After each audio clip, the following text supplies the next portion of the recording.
there are some students in two exam halls, A and B. Okay, there are two exam halls. To make the number of students equal in each hall, 10 students are sent from A to B. Okay, so we have from A to B, that's important.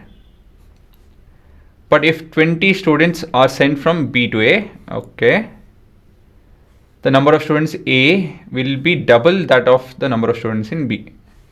Give the number of students in the two halls. So the very first thing is we can have a rough diagram, or let me start off with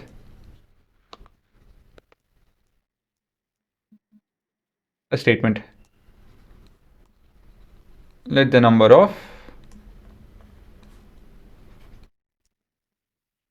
students in hall A be n and hall B be m. Okay, so next we'll talk about a diagram.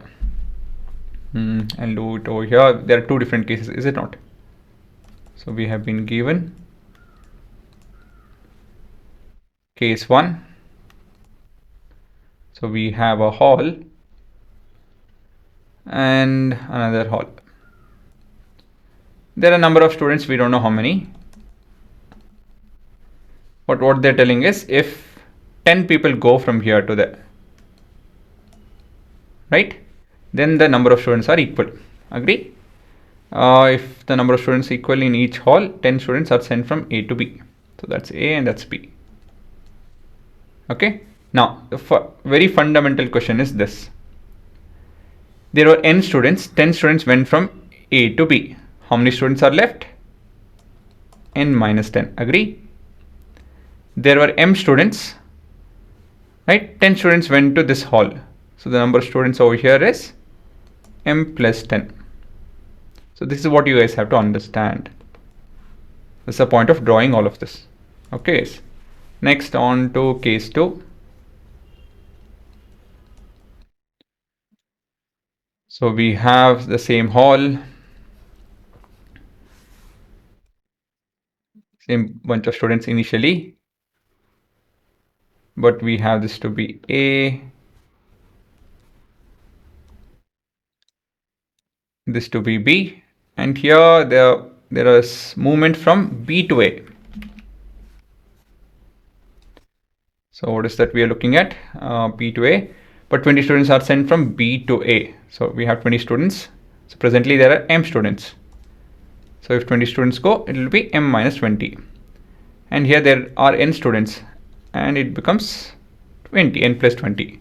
There were n, because 20 students went, what happens? This becomes n plus 20. But 20 students from B to A, the number of students in A becomes double. So what is double of what? Here the number of students are more. Right, here there are less. So this is a bigger number and that's a smaller number. So n plus 20 is equal to 2 times of m minus 20. Okay. N plus 20 is equal to 2 times of m minus 20. Agree? Because here this is a smaller number, this is a bigger number. So this expression on the left hand side has to be 2 times that of the right hand side. Don't get confused. Don't write 2 over here. So we pretty much have our expressions. We just have to write it as given. That's it. So we have been given, right? Or we can just tell. Therefore, we have n minus 10 is equal to m plus 10. If I transpose things over here,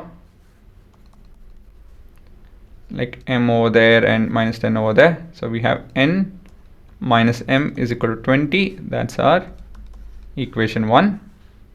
Okay. And then we have n plus 20 is equal to 2m minus 40. And if I transpose this and this over there, so n minus 2m is equal to minus 60. That's my equation 2. And now on to solving this. What should we do? If I subtract, I'll subtract 1 and 2. So 1 minus 2. I'll get n and m. That's it. That's the whole idea. So n is, sorry, not n. Equation 1 is n minus m is equal to 20, and equation 2 is plus n minus 2m is equal to minus 60. So this becomes minus, this becomes plus, and this becomes plus. So this would be 0, this would be 1m, and this would be 80. So if I substitute m onto some equation, so what do we have? Substituting m in equation 1. N minus m is equal to 20, so n is equal to, therefore n is equal to, that's 20, right? 20 plus 80. 20 plus 80, so this is 100. Okay, so end of it, we'll write the final answer as a statement.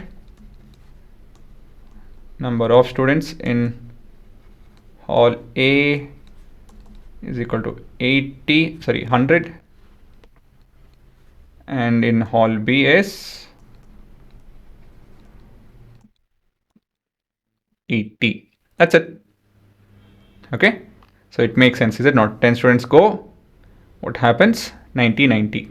There are initially 80, 100 and 80, remember. Okay, so you can verify with this as well.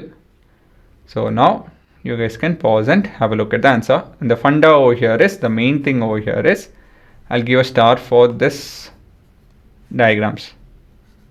You know, it makes things very clear. So draw the diagrams, learn to visualize your scenarios.